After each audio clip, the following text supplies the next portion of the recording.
Magandang buhay mga kawasak. So stretching mode tayo. And then after natin diyang mag-stretching is nag-warm up tayo ng barbell curl ng ating paunang workout sa ating bicep. So ito yung ating warm up muna mga kawasak.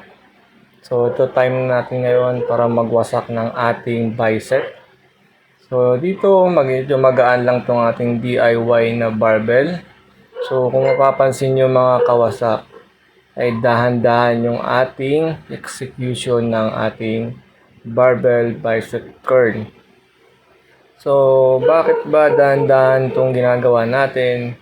Dahil para mas ma-hit natin yung muscle sa ating bicep. So dito mga kawasak, ito na yung ating totoong program sa ating bicep with barbell.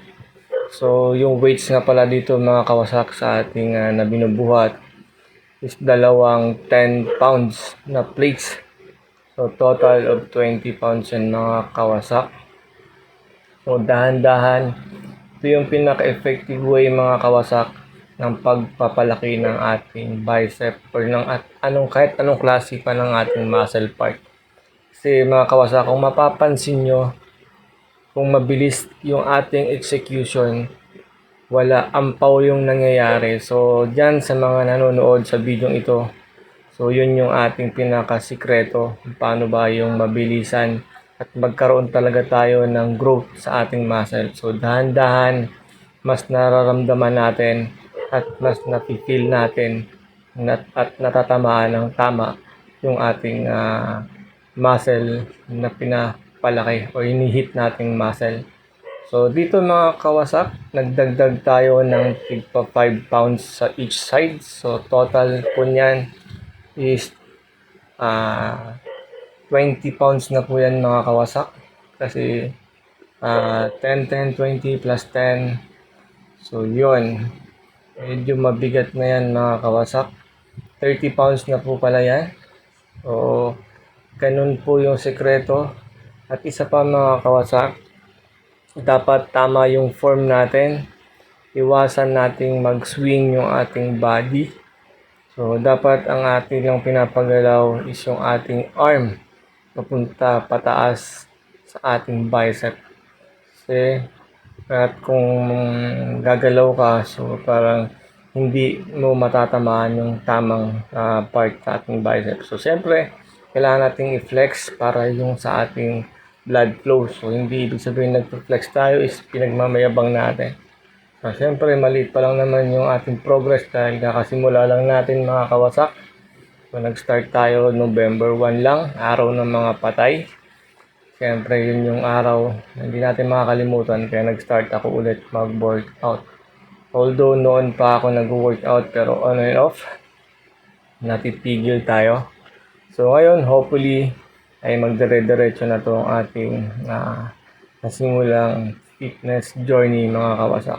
So dito, mapapansin niyo mga kawasak, ating last ng barbell bicep curl is dinagdagan na natin yan ng another 10 pounds. So total of 40 pounds na po yan mga kawasak. So medyo mabigat na yan. So mapapansin nyo pump na yung ating bicep dyan. Yan, medyo lumolobo na.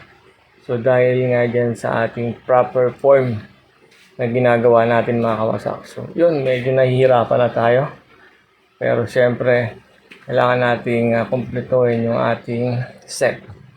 So dito sa ating susunod na workout sa ating bicep exercise mga kawasak, gumamit tayo ng dumbbell na 10 pounds each side. So kung mapapansin nyo, dahan-dahan lang yung execution natin sa ating workout para talagang mararamdaman natin yung sakit.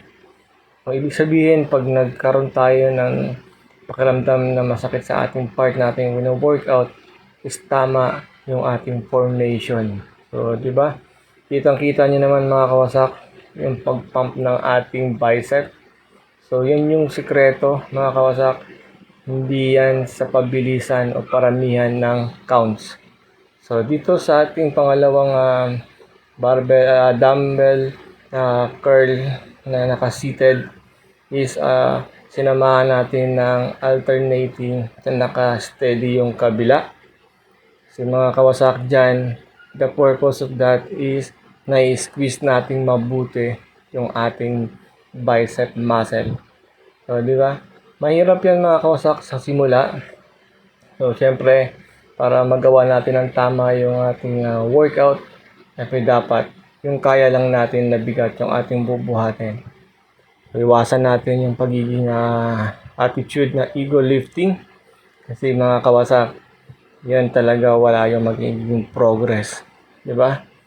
So, kailangan kahit magaan lang, dapat tamang form yung gagawin. So, syempre, huwag mo rin kalimutan mag-flex ng ating muscle na wino-workout kasi doon nagkakaroon ng magandang flows yung ating blood. So, ito yung pinakahuli na ating workout mga kawasak is yung ating seated na naka-steady yung ating braso sa ating legs. So, usually mga kawasak sa ganitong workout, pag nasa gym tayo, yung ating braso is nakapatong ito or nakasandal sa naka-incline na bench press na bench. So, yun. So, dahil nasa bahay lang tayo, home workout yung ginagawa natin. So, dyan yung pinaka-best position o best part na pwede nating pagsandalan ng ating braso is yung sa ating legs. So, sobrang solid yan mga kawasak, yung ganyang workout. So, ganun din, dahan-dahan lang para makuha natin yung tamang pump sa ating bicep muscle. So, yun, kung bago ka lang sa aking